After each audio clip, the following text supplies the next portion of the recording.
So, kabilang sa mga pinarangalan sa 2026 Collegiate Press Corps Award si Ateneo Standout, Casey De La Rosa. Matapos makatanggap ng special citation at mapasama sa Mythical 5 dahil sa kanyang natatanging pagganap sa FIBA 3x3 Asia Cup, kabilang ang kanyang kampanya sa Southeast Asian Games sa Thailand. Para sa kabuong detalye, alamin sa ulat ni teammate JB Junio.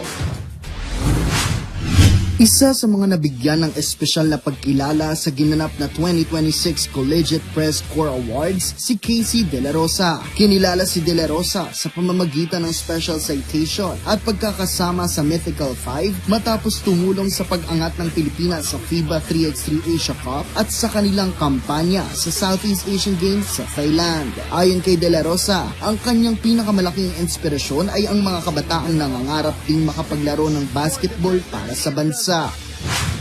My motivation naman is yung mga bata talaga na naglo-look up sa aming mga players, and gusto ko yung isa ako sa maging reason na kung bakit nag-grow na yung women's basketball sa Philippines, and gusto ko yung mga bata na may malaruan sila sa future.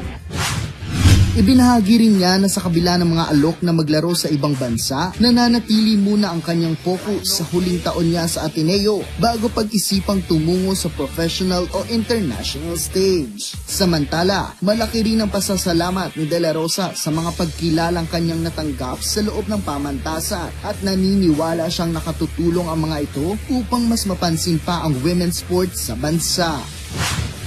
Mas na bibigyan na ng pansin yung women's sports, and I'm super happy lang na isa ako dun sa nabigyan na ng ganung award.